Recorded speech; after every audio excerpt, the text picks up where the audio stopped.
Welcome everybody to episode numero uno of our full simulation vertical OK mode with Portsmouth. I know, what an amazing title.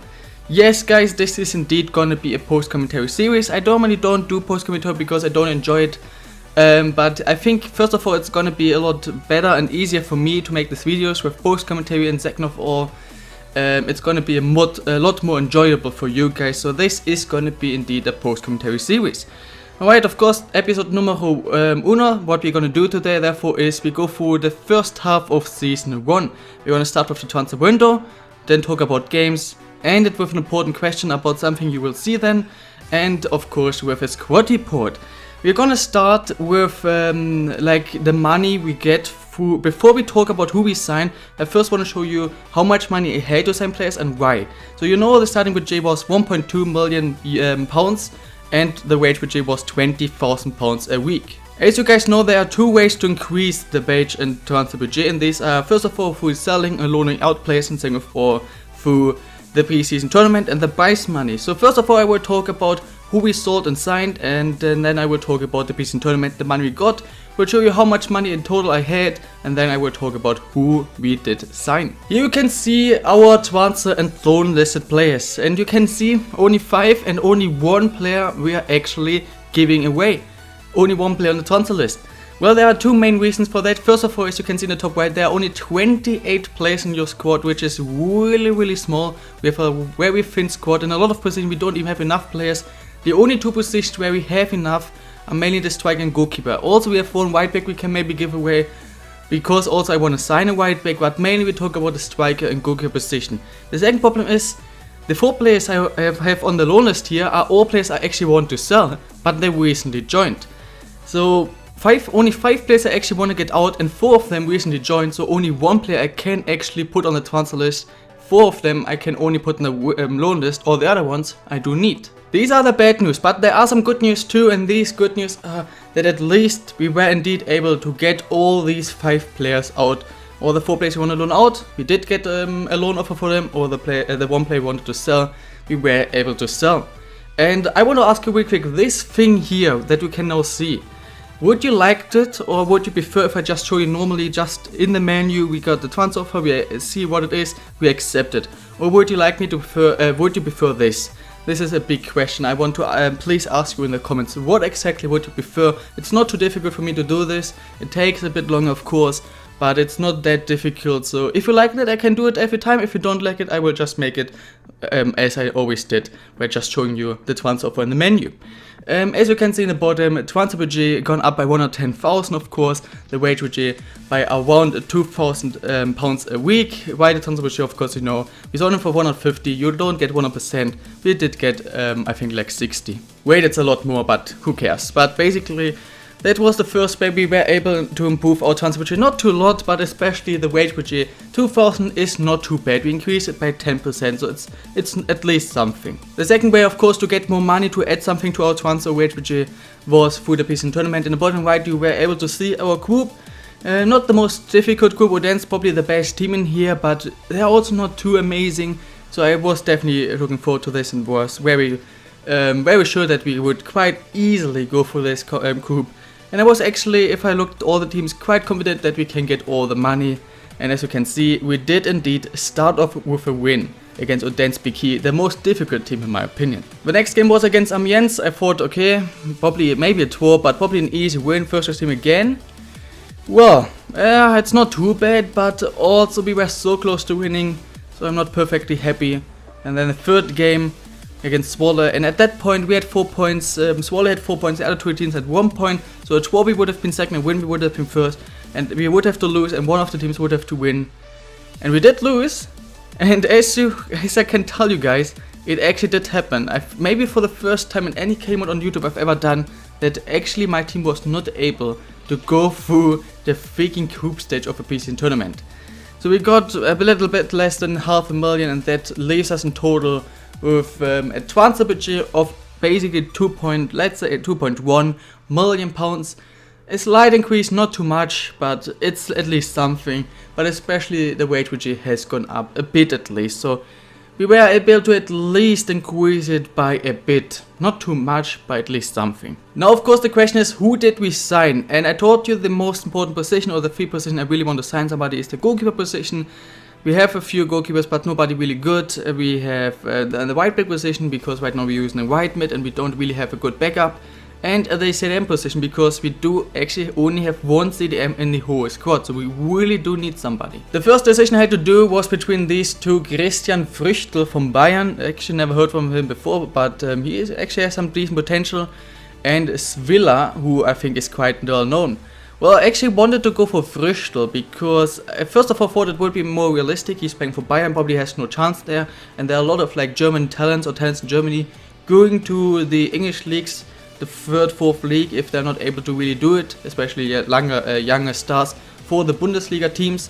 So I thought it would be more realistic than Svilla leaving a team where he maybe has a chance. Belgium is good in developing talents, but Svilla was just so much better that in the end I had to make the decision that Svilla was indeed becoming the first signing of the series. With this transfer being a bit cheaper, we now had the possibilities to spend a lot of money on the right back, and I really wanted to do exactly that. I wanted to spend a lot of money on the right back because I wanted to get a very good right back, and I've had a lot of English right backs on the short list, but most of them were not that good, were quite disappointing there, and it came down to 2 players, one of them being English with Alexander-Arnold, and Felix Passak, just a player I've always said I wanted to use him last in FIFA 16, but it didn't work out. I wanted to use him now, and I really wanted to use him, and so it was like a 50-50. Arnold, yeah, he's English, it would probably make more sense, more realistic.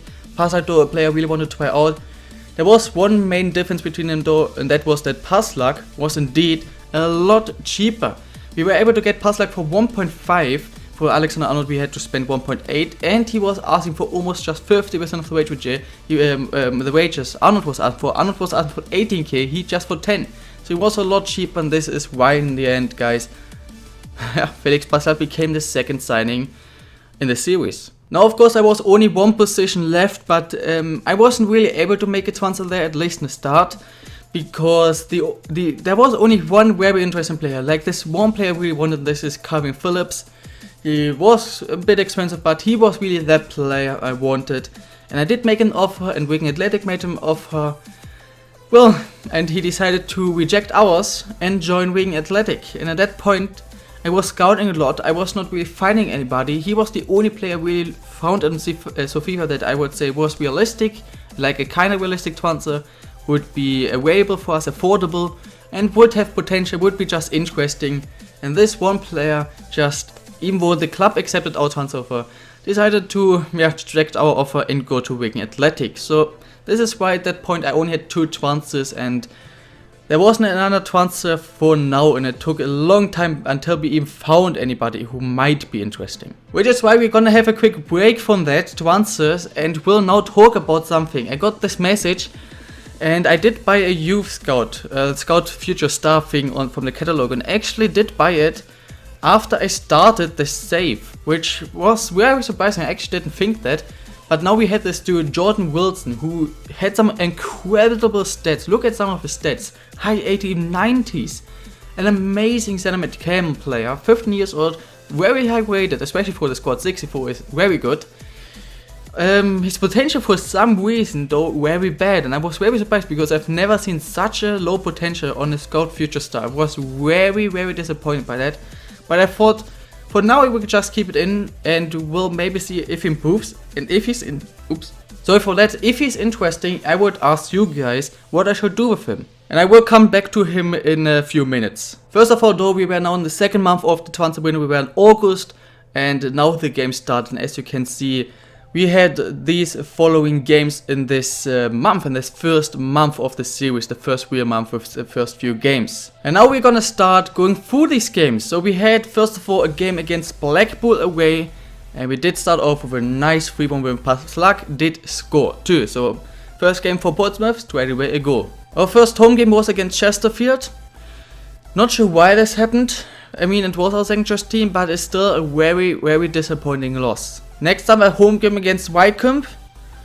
And yeah, first choice team, but who cares? We did lose again. Another away game, and this time we did win again with Passlack scoring once again. So Passlack, 2 goals already, not bad, winning us 2 games. So far he seemed to be a very good signing.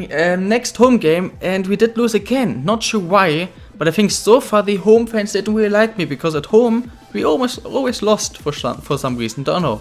But the home fans probably didn't like me too much. And now we can finally talk about the transfers again. And I've been looking around a lot, I was scouting a lot. We were in the last few days, I think like the 28th, 29th at this point.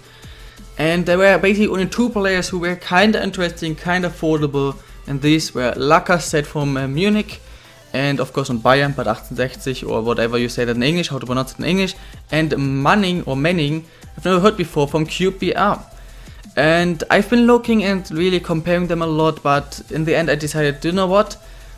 Lacazette is just so much better. Let's just go for Lacazette.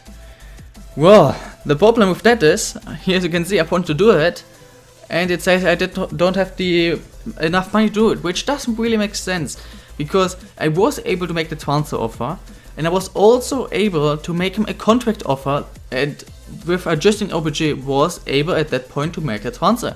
And I haven't bought anybody afterwards, and I did this transfer after I did everything else. So it did not really make sense, but I adjusted the budget, I made the maths and realized, well, it's just not gonna be just not gonna be possible. Still don't know how this happened. At some point the game tricked me. But yeah, I decided I want to go for Lacazette, but I had to make the decision, nope, that's not possible, and therefore of course we did go for Ryan Manning as our new CDM, and at that point of course we wanted to do 3 transfers, and we were able to do all these 3 transfers. And of course we had no money left, so afterwards there will be nothing. This was my 3rd and last transfer of the transfer window. My last game of the month was at home against Port Vale in the Checker Trade Trophy. As you can see, Doyle did score 2 goals, and we did win this game. And that was it with the transfer window. In the bottom right you can see the biggest transfers. Özil going to Barca, always happening. Martinez going to Chelsea, always happening. Lopez to Napoli was something kind of surprising, at least I don't think I have seen that before, but to be honest, I don't really care where Lopez is going, so maybe that happened before and I just didn't see it. But it did kind of surprise me. Very boring transfer window, only 130.9 million, that's very low. Normally I'm at like, I don't know, 400, 500, 300, at least like 3, but normally like 4 to 500. 130 is very disappointing. We are therefore now going into September, the 3rd month, and in the background you can see the 5 games we wanted to play in this episode. My mention rating was quite low because I haven't got the best results in the 1st month, so I was under some pressure. And it didn't really help that the 1st game this month, an away game against Accrington with our first choice team, not only first did get a loss, but also, as you can see, Chaplin did get injured. I thought, okay, I mean, of course, injury in the 1st game after the transfer window just ended. Well, it got worse. Broken, I don't know what this is, to be honest, nothing idea. 4 months. So the biggest talent probably in this club, just 2 or 3 days after the transfer window has ended, has to get injured for 4 months. Like, of course, that's just my luck. Of course, I made the decision that Doyle will now be our 1st choice striker. He was our 2nd choice striker before, the striker in our 2nd choice team. And I mean, at least he started off well, scoring 2 goals, winning us the game against Cheltenham. And finally, we did get some decent form actually. We won against Overton away straight away. Baker 1 minute before the end, winning us this game. And straight away, we do see another win at home against Crawley Town. Passlack is going goal, and now it says Doyle was injured. At that point, I thought, if Doyle is injured now too, I'm gonna quit this game. And of course he was injured, but the good news is for just 9 days, so thank god, that would have been I don't know man, I would have quit this game. Thank god he wasn't injured. We now had an away game against Doncaster. They were 3rd place at that point, we were 4th, so a big game for sure. A win would help us a lot, a loss would be very bad. In the end, it became, I would say, not a bad 0-0 draw away. I'm not unhappy with that. And with that 0-0 draw, we finished the 3rd of the 6th month of today's episode. So now we go in the 2nd half of these games, starting off with 2 home games against Mansfield and having quite a lot of games in this month. So it was important to get into some decent form and get some decent results. We're starting off with the 1st home game against Mansfield in the league. Quite a disappointing 1-0 draw. Just a few days later, of course, we had another home game against them, which was a bit weird, this time in the Cup, second choice team, and it was another 1-0 draw. This time though, we did win in penalties, but our left back Holmstrom got injured, which I don't care really about the left back, but we don't have too many, and he was out for 4 months. I mean, what is this? It's just my luck. The first game in the second, I mean, of course, let's just forget it. The next game was against Notts Country away, and it was a third 1-0 draw in a row. The third 1-0 draw in a row after 90 minutes. I mean, we are not losing, but we're also not winning. Thank God that changed with the next game at home against Carlisle. We did get a 3-1 win, and Naismith is scoring 3 goals actually. He scored all the goals.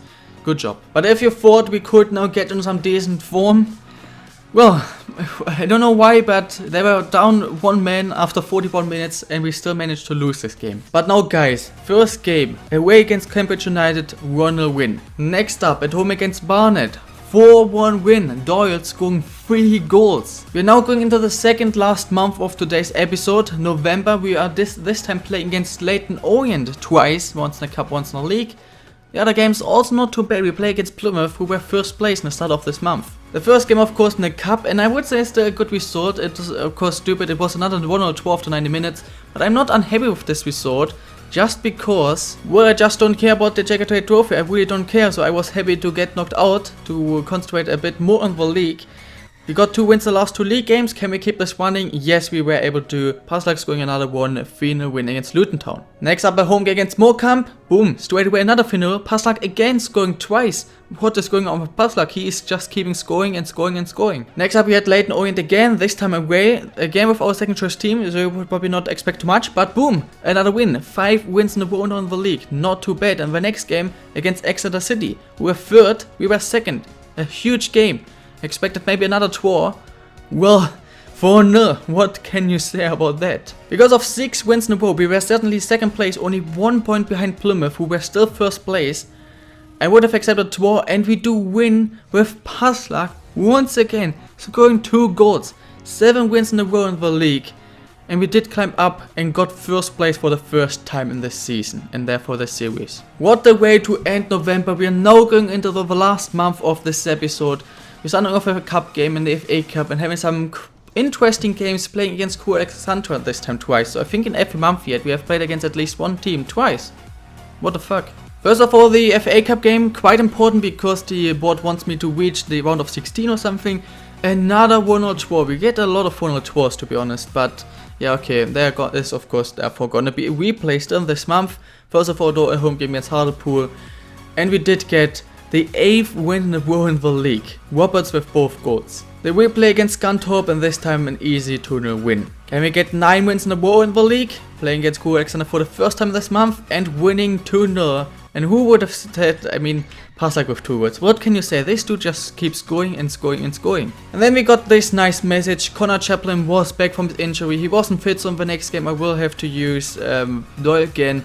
I was thinking about because Doyle was playing good, but Chaplin is a lot high weighted, so it was just the only one decision to do there, and that was of course to put Chaplin in there again. We got a 3-0 win against Colchester, so the 9th or 10th win, they don't even know in the league. Another league game in Cheltenham, another win, and then we end I think with Accrington Stanley, and we do win again. Oh wait, we do have another game against Crewe Alexandra, to be honest, so the second one, and it is a draw. So I think after 10 or 11 wins in a row in the league, we have actually not won for once. What the fuck? But because of this amazing one, no surprise, I did get the Manager of the Month award. Everything else would have been retarded. And this is where we ended off, guys. We started off really bad. I had at some point a manager rating of just 52. Actually was very scared of getting fired. But because of like 10 or 11 wins in a row and to end it with a draw, so we've been unbeaten for such a long time. We did climb the table a lot, from like 8th, 9th place at some point to first place, 7 points in front of second, already 15 points in front of third, and 16 in front of fourth.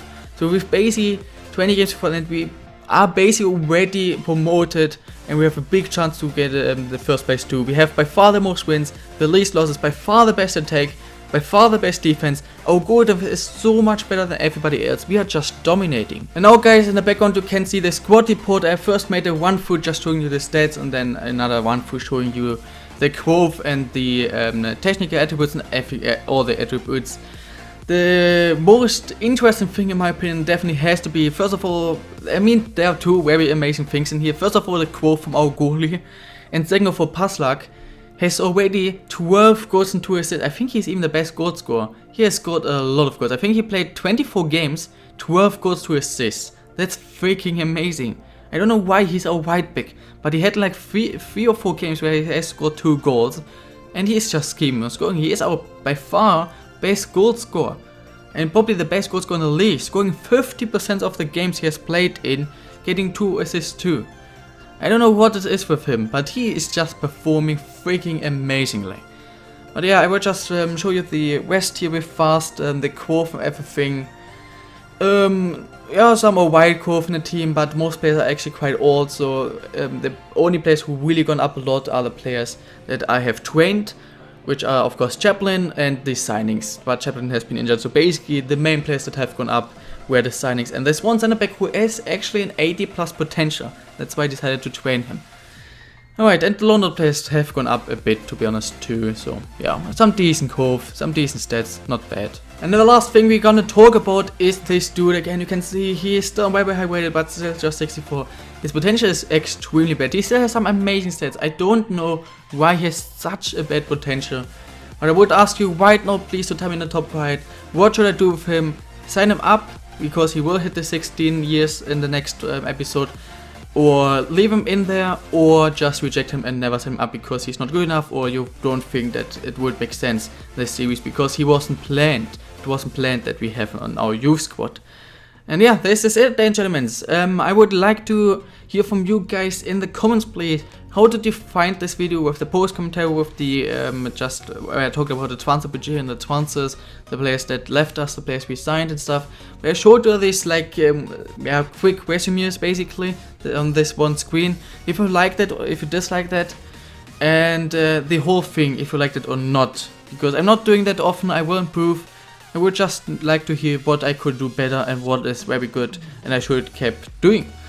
Yeah, this is it with episode 1. I hope you enjoyed this. If you did, then it would be very cool and very helpful if you could smash the like button.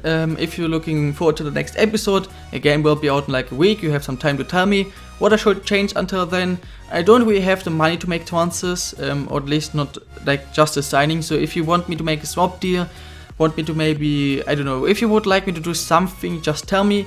But I don't really have the money to really make a signing. Just to keep that in mind, and yeah, but if you want me to change anything, just tell me. You can just tell me whatever you want in the comments, and I don't think there's anything left to say. So next episode around is going to be out in 6 to 8 days. I think next Friday, next Saturday again. I hope you look forward to that. If you do, then subscribe to not miss it. I will see you tomorrow or in 2 days. Depends when this video is out because I'm not sure yet. Have an amazing day, guys, and bye.